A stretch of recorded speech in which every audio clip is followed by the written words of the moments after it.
और चलिए इस वक्त खबर भोपाल से आ रही है, जहां मानक अग्रवाल का बयान आया है। भोपाल से ये खबर बता दें आपको, मानक अग्रवाल ने सिंघार को बीजेपी का एजेंट बताया है।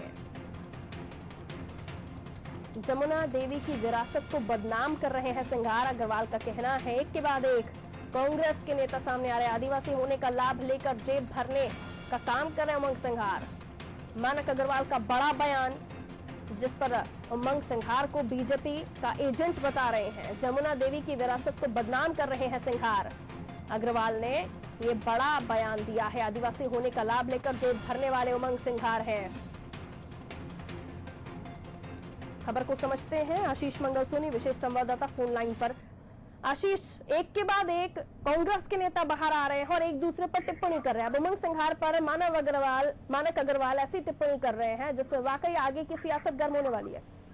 निश्चित रूप से पारुल, एक के बाद एक लगातार मध्य प्रदेश कांग्रेस के बड़े नेताओं के निशाने पर दूसरे नेता नजर आ रहे हैं। दिग्विजय सिंह को लेकर जिस तरीके से उमंग सिंघार की प्रतिक्रिया थी, अब दिग्विजय सिंह के समर्थक माने जाने वाले मानक अग्रवाल ने उमंग सिंघार पर आरोप लगाया और उन्हें बीजेपी का एजेंट करार दिया है। मानक अग्रवाल का साफ तौर पर कहना है कि जमुना देवी मध्य प्रदेश की उप मुख्यमंत्री रही है जब दिग्विजय सिंह मुख्यमंत्री हुआ करते थे। दोनों में वैचारिक तौर पर हमेशा मतभेद रहे हैं, लेकिन कभी भी इस तरह की सियासत नहीं हुई है कि दोनों ने एक दूसरे को नीचा दिखाने की कोशिश की है। लेकिन जिस तरीके से उमंग सिंघार लगातार बीजेपी के इशारों पर काम कर रहे हैं, मानक अग्रवाल का साफ तौर पर आरोप है कि उमंग सिंघार बीजेपी के एजेंट बनकर काम कर रहे हैं और कभी उन्होंने विपक्ष में रहते हुए लड़ाई नहीं लड़ी, बल्कि बीजेपी को फायदा पहुंचाने की कोशिश की है। तो यदि ऐसे व्यक्ति कांग्रेस के नेताओं पर और कांग्रेस नेताओं की कार्यप्रणाली पर सवाल उठाए तो ये बेहद गलत है, क्योंकि कभी इन्होंने विपक्ष में रहते हुए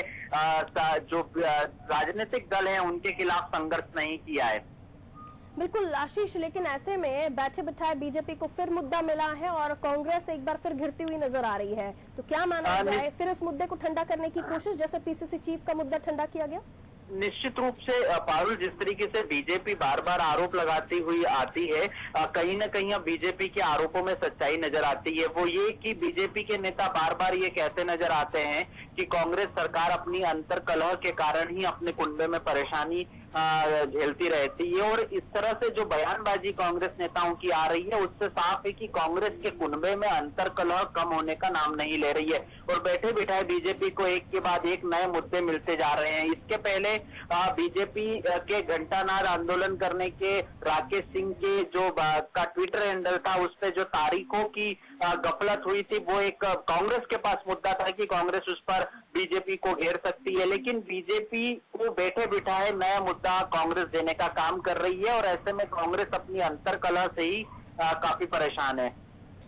बिल्कुल आशीष, एक के बाद एक कांग्रेस नेताओं के इस तरह से बयान सामने आ रहे हैं। ऐसे अगर हम दूसरा तरीके से समझने की कोशिश करें तो क्या वाकई अपना पावर दिखाने की कोशिश हो रही है कांग्रेसियों में, या फिर एक दूसरे की टांग खींचने का ही सिर्फ मकसद है? देखिए, एक दूसरे की टांग खींचकर ये साफ करने की कोशिश कर रहे हैं कांग्रेस के नेता कि सत्ता का केंद्र बिंदु आखिर कौन है, सरकार किसके इशारों पर चलाई जा रही है और सरकार में सबसे ज्यादा किसकी चल रही है। क्योंकि मंत्री सीधे तौर पर दिग्विजय सिंह पर आरोप लगाते हुए नजर आ रहे हैं कि सत्ता के पावर सेंटर वो हैं, पर्दे के पीछे से सरकार चला रहे हैं। दूसरी तरफ दिग्विजय सिंह के समर्थक ये साफ तौर पर कहते नजर आ रहे हैं कि जिसे समन्वय का जिम्मा सौंपा गया था, जिसने मध्य प्रदेश की 230 विधानसभाओं में कांग्रेस कार्यकर्ताओं को एकजुट लाकर विधानसभा चुनाव जितवाने में मदद की है, यदि वो सरकार को चूंकि वो 10 साल मुख्यमंत्री रहे हैं और यदि वो सरकार को सलाह देते हैं तो इसमें हर्ज क्या है। लेकिन दूसरे तरफ जो दूसरे गुट के मंत्री हैं, उनको दिग्विजय सिंह का ये पत्र लिखना और उनसे सवाल करना शायद अच्छा नहीं लगा, नागवार गुजरा और यही कारण है कि कांग्रेस की गुटबाजी एक बार फिर चरम पर है। चलिए, शुक्रिया आशीष जानकारी के लिए। तो मानक अग्रवाल का बड़ा बयान, जिसमें वो उमंग सिंघार को बीजेपी का एजेंट बता रहे हैं। उनका कहना है कि उमंग सिंघार ने विपक्ष में रहते कभी कोई बड़ा काम नहीं किया विपक्ष के तौर पर, लेकिन बीजेपी को फायदा पहुंचाने की जरूर कोशिश की है। और आगे जिस तरह से उनका बयान सामने आया है, मानक अग्रवाल खुद हमारे साथ फोन लाइन पर बने हुए हैं। अग्रवाल साहब, स्वागत है आपका नादी टीवी में। जी मानक अग्रवाल जी, जिस तरह का ये बयान आपका सामने आया है कि आप कह रहे हैं कि उमंग सिंघार बीजेपी के एजेंट हैं, आदिवासी होने का अगर वो आदिवासी है तो जेब भरने का काम कर रहे हैं, क्या आपको लगता है कि इससे कुछ होने वाला है पार्टी के अंदर? किसे मैसेज देने की कोशिश है? देखिए, उमंग सिंगार पूरी तरह से बीजेपी के हाथ में खेल रहे हैं जी। और बीजेपी उनका भरपूर उपयोग कर रही है।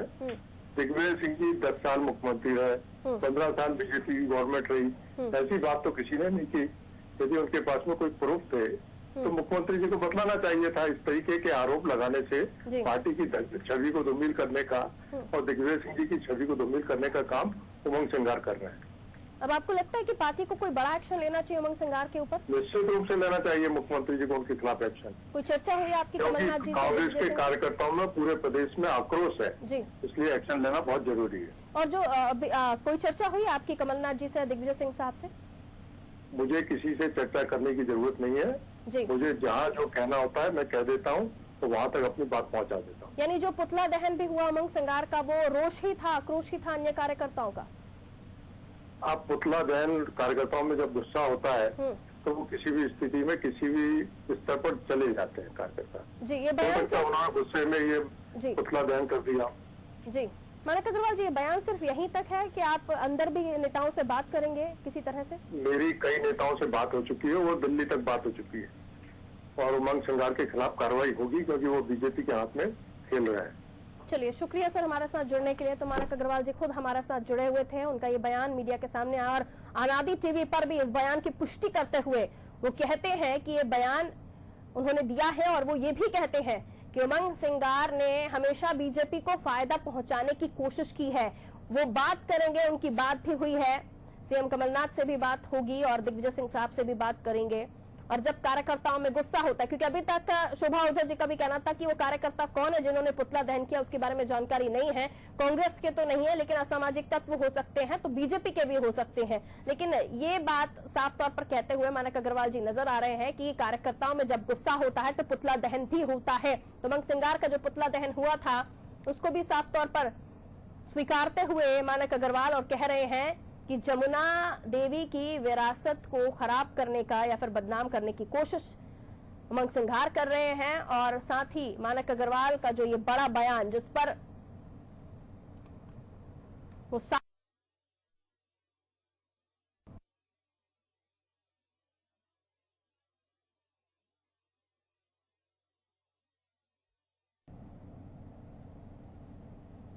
तो ये बड़ा बयान मानक अग्रवाल का सिंघार के लिए बीजेपी का एजेंट बता रहे हैं। कांग्रेस आपस में ही उलझती हुई नजर आ रही है।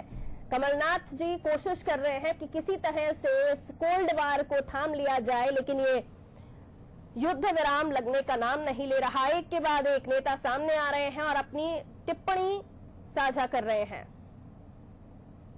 जमुना देवी की विरासत को बदनाम करने की कोशिश कर रहे हैं उमंग सिंघार, कहना है मानक अग्रवाल का।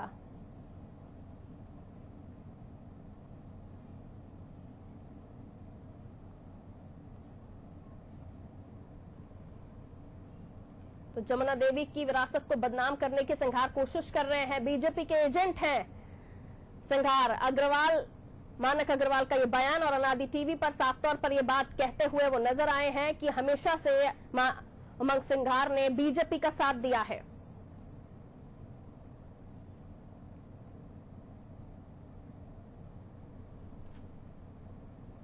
और चलिए, खबर इस वक्त सिवनी से आ रही है, जो अंतर्राष्ट्रीय गिरोह का पर्दाफाश हुआ है। 17 लोगों की गिरफ्तारी हुई है।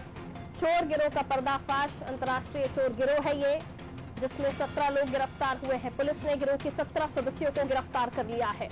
तो ये खबर सिवनी से आपको बता रहे हैं। हरियाणा और उत्तर प्रदेश के रहने वाले सभी बदमाश बताए जा रहे हैं जो चोर गिरोह में शामिल है।